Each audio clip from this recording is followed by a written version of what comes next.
Bringing back the subject to where we were, you're saying consenting adults మధ్య జరిగే ఏ విధమైన exchange కూడా సొసైటీకి ఆపే హక్కు లేదు.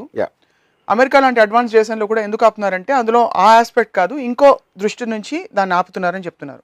So in other words, prostitution అనే concept it is more bound by other legal framework rather than the societal moralistic aspect అంటున్నారు, అంతేనా? కరెక్ట్. ఇప్పుడు ఇంకోటి ఎగ్జాంపుల్ చెప్తున్నా. ఇప్పుడు సెన్సార్ ఉంటుంది. ఒక అమ్మాయి ఇక్కడ తై కనిపించింది, అది కట్ చేయమంటారు. ఎందుకంటే అది లాస్ ఎప్పుడో రాసుకునే. అదే కన్సర్న్ గవర్నమెంట్కి ఉన్నప్పుడు how are you going to control the pan? మనకి మీరే చూశారు, ఎమ్మెల్యేలు అసెంబ్లీలో కూర్చొని పాన్ చేస్తున్నారు. వాళ్ళు ఎక్కడ అంటే అది మగోడు, just because then position of it is not good. అంటే ఆర్మీలో ఉన్నప్పుడు చూడరా, that is completely related to what their privacy is. So అప్పుడు పాన్ చూస్తున్నారా అని ఒకటి, పాన్ చూస్తే తప్పేంటి అని అడగటం ఒకటి, పాన్ చూస్తే తప్పేంటి also has to have an equal debate. ఎప్పుడైతే మీరు రెప్రెషన్ తీసిస్తారో, most of the countries like Sweden and all that, sexual crime maximum తగ్గింది ఆ కంట్రీస్లో. ఎక్కడెక్కడ రిస్ట్రిక్షన్స్ అనేది తీస్తారు. మ్యాక్సిమం సెక్షువల్ క్రైమ్ ఉండేది రిస్ట్రిక్షన్ ఉన్న కంట్రీ. మనకి ఎంత ట్రెడిషన్ ఇవన్నీ పెట్టి నిర్భయ లాంటి రేప్ కేసు నాకు తెలిసి అమెరికాలో ఎప్పుడు జరగదు, యూరోప్లో జరగదు. We'll have to tread little bit into crime. మీరు క్రైమ్ లేవనెత్తారు కాబట్టి సౌదీ అరేబియా లాంటి దేశాల్లో బాగా రెస్ట్రిక్షన్ ఇంతకంటే ఎక్కువ బుర్ఖాలు వేస్తూ తిరుగుతారు.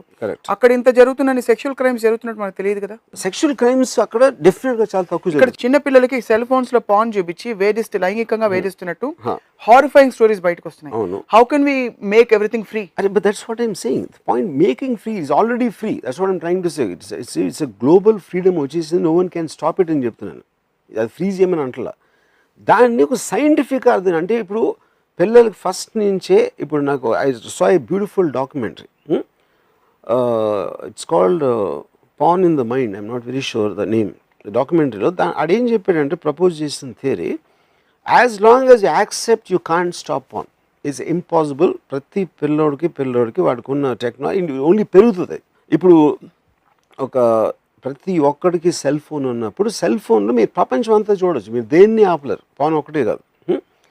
అది మనం యాక్సెప్ట్ చేసినప్పుడు only way to do it is first పిల్లోడికి అసలు సెక్స్ అనేది ఉండదు లైఫ్లో అని ప్రిటెండ్ చేసి దాన్ని కార్పెట్ కింద దాయటం కన్నా ఫస్ట్ నుంచే చెప్పారు అనుకోండి, ఒక ఇది నువ్వు ఇలా పుడతావు అని చెప్తే వాడికి అవేర్నెస్ వచ్చేసి అప్పుడు దీన్ని చూసిన మూలాన దాంట్లో ప్రాబ్లమ్స్ ఏంటి, నీకు రాంగ్ ఇన్ఫర్మేషన్ ఇస్తుంది, లేకపోతే నువ్వు తప్పుగా అర్థం చేసుకుంటావు. అంటే ఇప్పుడు ఎలా ఆల్మోస్ట్ మనం సినిమా చూసి ఇది స్టంట్ చేయకూడదు, ఆడేదో ఒక రిస్ట్రిక్టెడ్, అంటే అక్షయ్ కుమార్ నిజంగా దూకలేదురా 7వ అంతస్తు నుంచి అని పెడతారు కదా యాడ్లో, this is done by stunt performance, ఈ జాగ్రత్తలు తీసుకున్న మొలాన్ని ఇట్లా చేసాడు, కానీ మామూలుగా నువ్వు వెళ్ళి 7వ అంతస్తుని దూకితే కింద పడి చేస్తావు అని అవేర్నెస్ ఇస్తున్నారు.